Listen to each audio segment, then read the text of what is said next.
Ladies and gentlemen, welcome to another video. In this one, we have this in front of us. This is the new Vauxhall Grandland, and grand it is. For a second, ignore the Opel logo because we are out here in Germany, as you can probably tell by the number plate, and they carry that Opel brand out here. But in the UK, you will be getting the Vauxhall Griffin logo, which will be on there. The Vauxhall brand name will be all around it. So besides that, everything else is pretty much the same. And this is wider, it's longer, it's taller as well compared to the predecessor or the outgoing model, and this is fully electrified. We're talking 73 kilowatt-hour battery in this, fast charge as well, and it can do up to 325 miles on the WLTP. And next year there's also going to be a bigger battery version that will be capable of doing even more miles, so it's going to be breaking that 400 miles barrier. So have I picked your interest yet? Well, hang tight. Let's start with the design of the car. Okay, so first thing first is the front of the car, which honestly stands out very much so. And as this is an SUV, it's a car that's meant to have a big presence, especially when you see this in the mirror. And some of this design cue here is taken from the concept car that they showed us not too long ago. I think I saw it at one of the auto shows. But yeah, back to this though. You see this 3D effect in terms of this LED strip that goes across the front of the car. You get the illuminated logo on here as well. But like I said, in the UK, you'll be getting the Vauxhall Griffin logo on there, not the Opel logo. That aside, really nice front, very bold. I love what they've done there. It looks really good. And even down here as well, we get this little plus signs all around it again, just giving that nod to the fact that this is an electric car. And you got the camera there for parking and ADAS system that this car's got.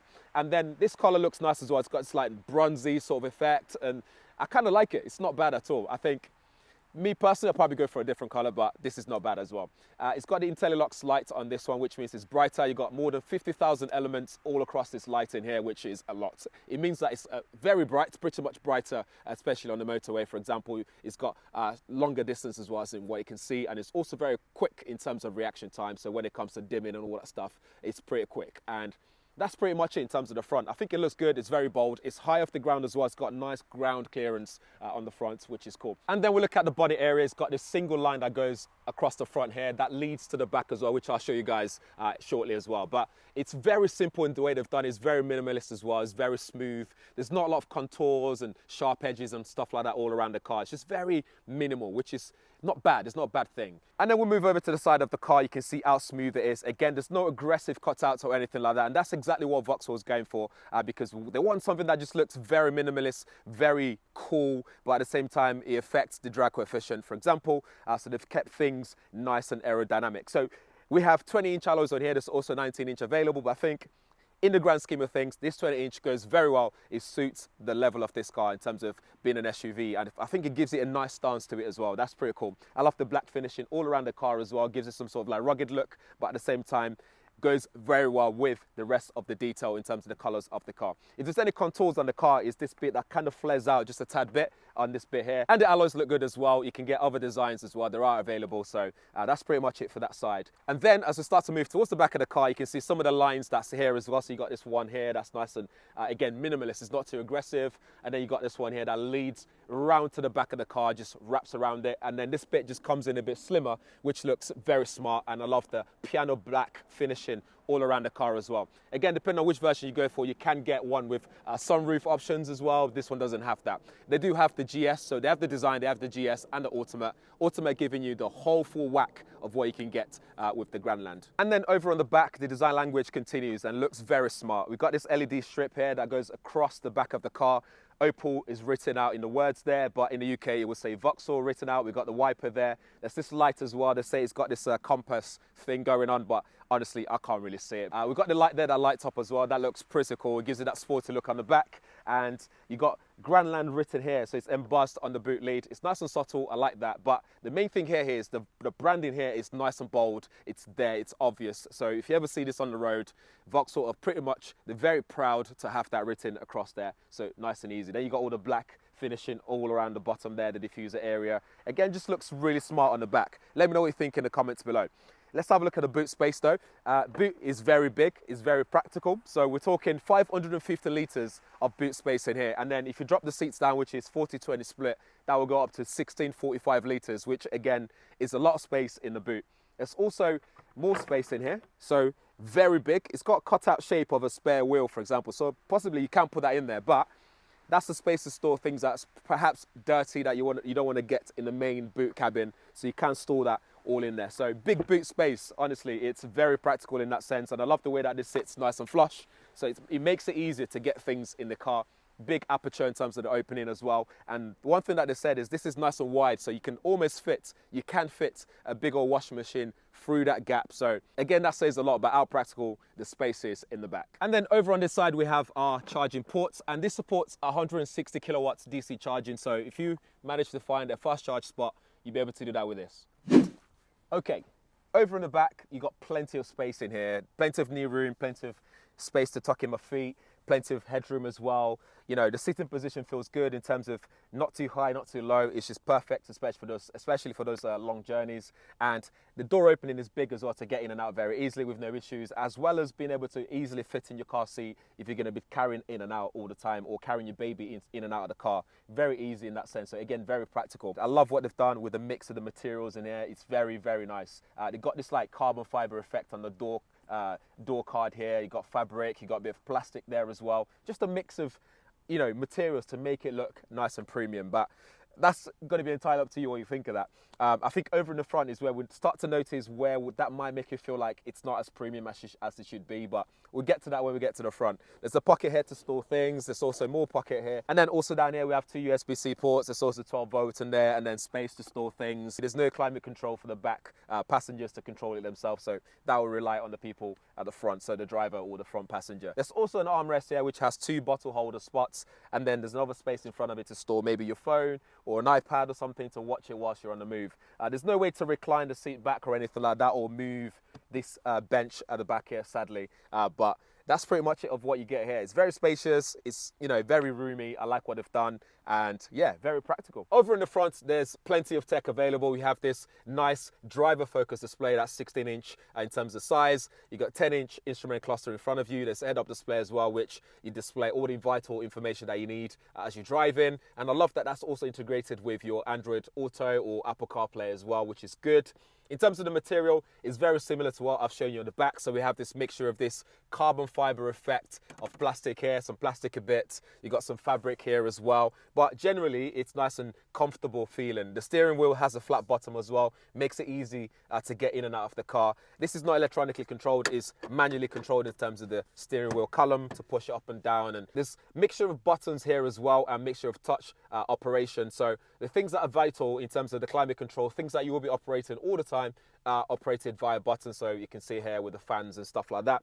And besides that though, this is pretty much based on the Stellantis sort of design. So you see hints of what you would see in a Peugeot, what you see in a Citroen up front here. For example, the drive mode shifter here, the gear shifter as well, they're very similar. One thing they have done here though is something called a Pixel Box, which is up front here where you place your smartphone to wirelessly charge it. So when you open up that area, when you put your phone in it, when you're driving, it goes dark. And then when you pull up to get out of the car, you got to your destination, that will light up to make sure that you can still see your device and you know that it's there, to remind you that it's there so you can get your phone out of there. Behind that though, you have 2 USB-C ports, and one will support your mirroring. So you'll be able to do Apple CarPlay, Android Auto. Apple CarPlay definitely wirelessly, but I'm not so sure about the Android side of things there. The seats as well are designed to help your coccyx, so your tailbone, so that that way when you sit down here for a long period of time, you're not going to feel the ache or the pain that you might get when you drive for a prolonged period of time. You get the GS logo on the seats here as well, because this is the GS version. There's also the Ultimate, like I mentioned earlier.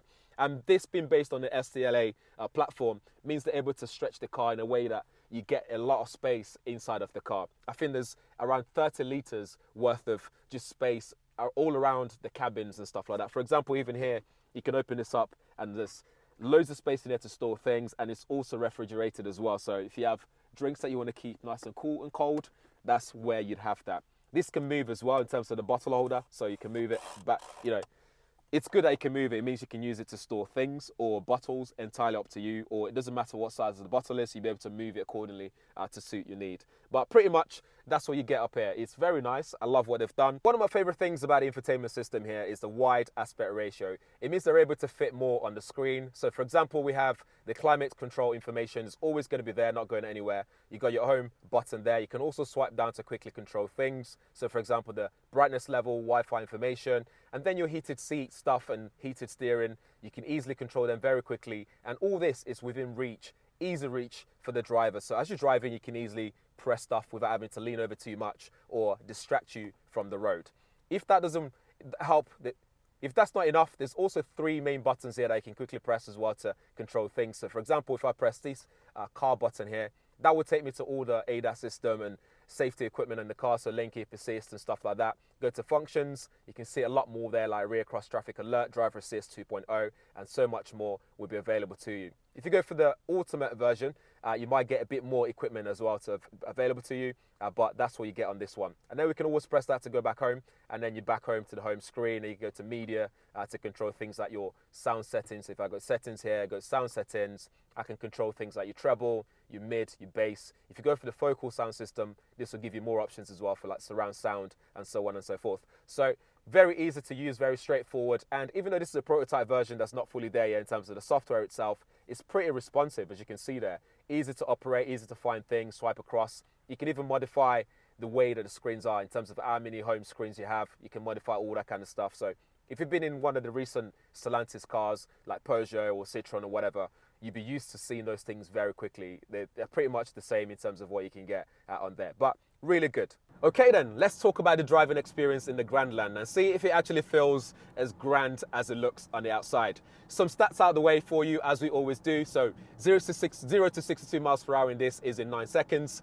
The maximum speed is 106 miles per hour, and you have 345 Newton meters of torque, and this is 215 horsepower. In terms of the WLTP, you're looking at 325 miles on the WLTP cycle, but there's also going to be a bigger battery coming out soon with a 97 kilowatt hour battery that will give you more than 400 miles on the WLTP, and we're also going to get all-wheel drive as well, which is pretty cool. So we get 2 motors, so that way we get that extra oomph, extra power in the car, which isn't too bad at all. I think the 0 to 62 could be better. 9 seconds, it's a bit slow. When you look at the likes of the Q4 e-tron, you're getting better 0 to 62 figures in those cars, and maybe bigger or more top speed out of those cars as well. But obviously the price will come in as well when it comes to the price to match in terms of the speed versus what you get or what you're paying for. Some of the cool things about this car, so we have energy recuperation, although the different levels that you have with the paddle shift here, which is where you control it, it doesn't really give you that one pedal drive effect as much as I would like to have it. So you don't really feel the difference between the levels as such, which is a bit of a shame. And also there's something in here called pure mode, which means when it comes to this infotainment system here, to avoid distraction, you can put it on manually, or you can allow this to do it automatically depending on the speed that you're going at or the environment in terms of the lighting and all that kind of stuff. So that can be operated, that can be activated as well, which is pretty cool. It means you're fully concentrating on the road ahead. One thing we have here as well is something called frequency selective damper, which the point of that technology is to make sure that you get the best damping experience when you're on the road. The only issue with that though is whilst we're out here in Frankfurt, the roads are very smooth. There's pretty much no speed bumps or potholes anywhere. So it's hard to fully test that to see how that feels. But I'm going to assume that when you get to the UK with the speed bumps and potholes that we have everywhere, that will come in very handy, you know. It means you get better comfort level as you're driving day to day. I love the fact that they've got fast charge experience as well, so 160 kilowatts charging, which is good. But when it comes to driving experience and handling, so when it comes to road handling rather, what will affect that is the driving mode that you have. So there's a little selector here which allows you to select between sports, normal and eco. So things changes. So when you put into sports mode, the steering becomes a bit more engaged. The turning ratio or the turning ratio becomes better as well. It becomes more engaged with the road. So when it comes to how nimble it is, when you point the car, it goes exactly where you need to put it. So when you drop it down to things like eco mode, because this is softer, that will also affect your handling experience. So for me, sport mode is the one to go for if you want to really feel how nimble this is and how agile it is on the road. But pretty much where you point it is where you go. It fills you with confidence. It's a heavy car, so you will feel the weight shifting from left to right as you're turning, but that will depend on the speed that you're carrying around the bend. So that will affect the way that you feel the weight in the way that it shifts in the car. And when it comes to the body roll, the side bolsters on the seats though do keep you in very well, so I love that that's taken into account. When it comes to the road noise as well, you got these big mirrors here, so you do get a bit of wind noise on the motorway, but apart from that though, you don't get a lot of tire road noise, that kind of stuff. You don't get a lot of that in this car. It's nice and quiet. The windscreen is laminated to help reduce the road noise as well, which is good. Visibility is okay in the car, and when I say it's okay, it's because this is a left-hand drive and this pillar here is always in my peripheral vision. So when it comes to sometimes when I need to turn or at junctions, I need to tip my head forwards a little bit more just to make sure I'm looking at the oncoming traffic to make sure I'm not gonna, have an accident or anything like that. So that's a bit of a shame. But besides that though, looking through the back window, everywhere else, nice visibility all around the car. Nice and comfortable experience as well in terms of how this feels. It feels premium. So there's a lot of good things to like. There's a lot of things to like about the Grandland in terms of the driving experience. Good handling, good visibility up front there as well. So that's all good. That, gets the thumbs up in my book, if you ask me.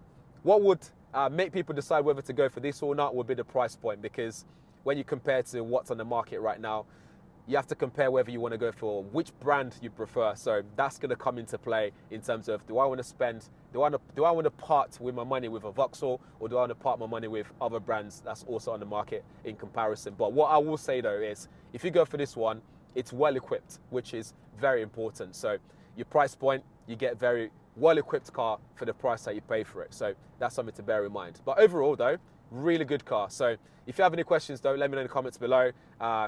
We get like a day with the car to experience it very quickly. So it's just a first driving impressions basically to see how that goes. Hopefully when this comes to the UK and we get to drive the all-wheel drive, a bigger battery one, that's going to be the UK hopefully. So then we can give you a better opinion in terms of how this would drive on the UK roads. But that's pretty much it. Let me know what you think as always. And if this is your first time around here, please like, share, subscribe, and I shall see you guys in the next one. Thanks for watching.